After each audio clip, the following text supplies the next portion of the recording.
ഉയർന്ന ബുദ്ധിശക്തി നമ്മളെല്ലാവരും അതൊരു വലിയ അനുഗ്രഹമായിട്ടല്ലേ കാണുന്നത്. പക്ഷേ എപ്പോഴും ആഴത്തിൽ ചിന്തിക്കുന്ന ഒരു മനസ്സിന് അതിൻ്റേതായ ചില ബുദ്ധിമുട്ടുകളുണ്ട്, പുറമേ ആരും കാണാത്ത ചില പോരാട്ടങ്ങൾ. അപ്പോ ബുദ്ധിയുടെ ആരും അധികം സംസാരിക്കാത്ത ഈ മറുവശത്തെക്കുറിച്ച് നമുക്ക് കുറച്ചുകൂടി മനസ്സിലാക്കാൻ ശ്രമിക്കാം. നിങ്ങൾ കേട്ടിട്ടുണ്ടാവില്ലേ, നിനക്കൊക്കെ എന്തെളുപ്പമായെന്ന്.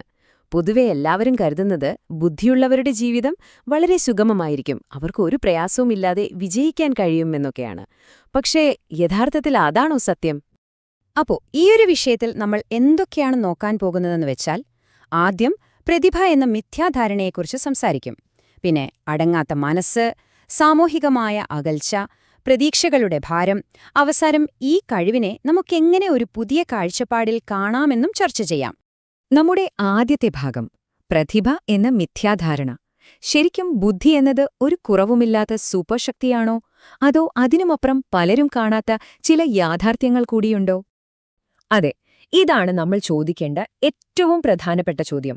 പുറമേ കാണുന്ന ആ തിളക്കത്തിനപ്പുറം ഉയർന്ന ബുദ്ധിയുള്ള ഒരാളുടെ ഉള്ളിലെ യഥാർത്ഥ വെല്ലുവിളികൾ എന്തൊക്കെയാണ് നമുക്ക് നോക്കാം. ഇനി നമ്മൾ രണ്ടാമത്തെ ഭാഗത്തേക്ക് കടക്കുകയാണ്, അടങ്ങാത്ത മനസ്സ്. ഏറ്റവും വലിയ വെല്ലുവിളി തുടങ്ങുന്നത് നമ്മുടെ ഉള്ളിൽ നിന്ന് തന്നെയാണ്.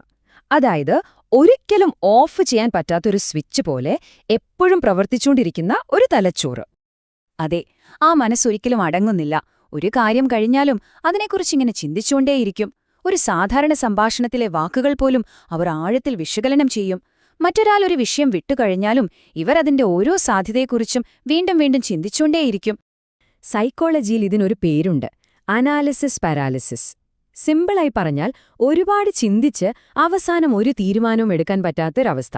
ഒരു ഷർട്ട് വാങ്ങാൻ പോയിട്ട് അതിന്റെ എല്ലാ വശങ്ങളെക്കുറിച്ചും ഒരുപാട് ആലോചിച്ച് അവസാനം ഒന്നും വാങ്ങാതെ തിരികെ വരുന്നതുപോലെ. ചിന്തകൾ നിങ്ങളെ തളച്ചിടുന്നു. നിങ്ങളുടെ തലച്ചോറിന് എപ്പോഴും പുതിയ വെല്ലുവിളികൾ വേണം. അതുകൊണ്ടുതന്നെ ഒരേപോലെയുള്ള ജോലികളും സാധാരണ സംഭാഷണങ്ങളും നിങ്ങളെ പെട്ടെന്ന് മടുപ്പിച്ചേക്കാം. എന്തെങ്കിലും ഒരു പുതുമയില്ലാത്തതൊന്നും അവർക്കത്ര താല്പര്യം തോന്നില്ല. ഇതിലെ ഏറ്റവും വലിയൊരു വിരോധാഭാസം എന്താന്ന് വെച്ചാൽ, പുറത്തുനിന്ന് നോക്കുന്ന ഒരാൾക്കിത് മടിയായിട്ടായിരിക്കും തോന്നുക. എന്നാൽ സത്യം അതല്ല, കൂടുതൽ സങ്കീർണമായൊരു വെല്ലുവിളിക്കായി ആ മനസ്സ് കൊതിക്കുകയാണ്. ഇനി നമ്മൾ നോക്കാൻ പോകുന്നത് സാമൂഹികമായ അകൽച്ചയെക്കുറിച്ചാണ്. ആൾക്കൂട്ടത്തിലായിരിക്കുമ്പോൾ പോലും തനിച്ചായി പോകുന്ന ഒരവസ്ഥ. ഇത് അവരുടെ ബന്ധങ്ങളെ എങ്ങനെയാണ് ബാധിക്കുന്നത്? ഇതാണ് സാമൂഹിക അകൽച്ചയുടെ പ്രധാന കാരണം. നിങ്ങൾക്ക് സംസാരിക്കാൻ താൽപ്പര്യം ഫിലോസഫിയോ സൈക്കോളജിയോ പോലുള്ള ആഴത്തിലുള്ള വിഷയങ്ങളായിരിക്കാം. പക്ഷേ അത്തരം സംഭാഷണങ്ങൾക്ക് പലപ്പോഴും കൂട്ടിന് ആളെ കിട്ടണമെന്നില്ല. ഇതിന്റെ ഫലം എന്താണെന്നറിയോ? വല്ലാത്തൊരു ഒറ്റപ്പെടൽ അനുഭവപ്പെടാം. എന്നെ ആർക്കും മനസ്സിലാവുന്നില്ലല്ലോ എന്നൊരു തോന്നൽ വരും. സാധാരണ സംഭാഷണങ്ങൾക്ക് ശേഷം പോലും വലിയൊരു മാനസിക ക്ഷീണം അനുഭവപ്പെടാം. മറ്റുള്ളവർ കാണാത്ത പല കാര്യങ്ങളും ഇവർ ശ്രദ്ധിക്കും. ആളുകളുടെ പെരുമാറ്റത്തിലെ ചെറിയ മാറ്റങ്ങൾ, സംസാരത്തിലെ പൊരുത്തക്കേടുകൾ, മറഞ്ഞിരിക്കുന്ന ഉദ്ദേശ്യങ്ങൾ, ഇതെല്ലാം കാണാൻ കഴിയുന്നത് ഒരു തരത്തിൽ നല്ലതാണെങ്കിലും അത് അവരെ മാനസികമായി വല്ലാതെ തളർത്തും. ഇതിനോട് ചേർന്ന് നിൽക്കുന്ന മറ്റൊരു കാര്യമാണ് ഉയർന്ന സഹാനുഭൂതി. മറ്റൊരാളുടെ വേദന കാണുമ്പോൾ അത് സ്വന്തം വേദനയായി അനുഭവപ്പെടുന്ന ഒരവസ്ഥ. സൈക്കോളജി ഇതിനെ ഇമോഷണൽ കണ്ടേജിയൻ എന്ന് വിളിക്കുന്നു. ഇത് താങ്ങാൻ കഴിയാത്ത ഒരു വൈകാരിക ഭാരമായി മാറിയേക്കാം. അടുത്ത ഭാഗം, പ്രതീക്ഷകളുടെ ഭാരം. മറ്റുള്ളവരുടെയും പിന്നെ നമ്മുടെ തന്നെയും പ്രതീക്ഷകൾ എങ്ങനെയാണ് ഒരു വലിയ സമ്മർദ്ദമായി മാറുന്നത്? നീ മിടുക്കനല്ലേ, മിടുക്കിയല്ലേ എന്നൊരു ചോദ്യം എപ്പോഴും കേൾക്കുന്നതുകൊണ്ട് എപ്പോഴും പെർഫെക്റ്റ് ആയിരിക്കണമെന്നൊരു സമ്മർദ്ദം അവരുടെ മുകളിലുണ്ടാകും. ഒരു ചെറിയ തെറ്റുപറ്റിയാൽ പോലും നീ ഇത്രയുള്ളൂ എന്ന ആളുകൾ പറയുമോ എന്ന ഭയം അവരെ വേട്ടയാടും. ഈ സമ്മർദ്ദം പലപ്പോഴും ഇംപോസ്റ്റർ സിൻഡ്രോം എന്ന അവസ്ഥയിലേക്ക് നയിച്ചേക്കാം. അതായത്, നിങ്ങൾ എത്ര വലിയ വിജയം നേടിയാലും ഞാനിതിന് യോഗ്യനല്ല, എന്നെങ്കിലും ഞാൻ പിടിക്കപ്പെടും എന്നൊരു ഭയം ഉള്ളിലെപ്പോഴും ഉണ്ടാകും.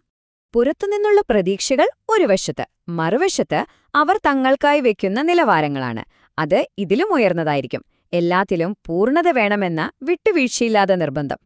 സൈക്കോളജിയിൽ ഇതിനെ മാലഡാപ്റ്റീവ് പെർഫെക്ഷനിസം എന്ന് പറയും. ഒരു പരീക്ഷയിൽ 100-ൽ 99 മാർക്ക് കിട്ടിയാൽ ആ 99 മാർക്കിന്റെ വിജയമല്ല, നഷ്ടപ്പെട്ട ആ 1 മാർക്കിന്റെ പരാജയമാണവർ കാണുന്നത്. ഈ ചിന്ത അവരെ വലിയ നിരാശയിലേക്കും സമ്മർദ്ദത്തിലേക്കും തള്ളിവിടും. ശരി, ഇത്രയും നേരം നമ്മൾ വെല്ലുവിളികളെക്കുറിച്ചാണ് സംസാരിച്ചത്. പക്ഷെ ഇതൊരു ശാപമല്ല. അപ്പോ ഈ കഴിവിനെ എങ്ങനെ നമ്മുടെ ഏറ്റവും വലിയ ശക്തിയാക്കി മാറ്റാമെന്ന് നോക്കാം. ആദ്യം തന്നെ ഏറ്റവും പ്രധാനപ്പെട്ട ഈ കാര്യം മനസ്സിലുറപ്പിക്കുക. നിങ്ങളുടെ ഈ മനസ്സ് ഒരു പ്രശ്നമല്ല, അതൊരു അപൂർവമായ വരദാനമാണ്.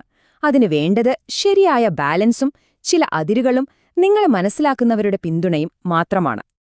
അപ്പോ എങ്ങനെയാണ് ഈ ബാലൻസ് കണ്ടെത്തുക? 1.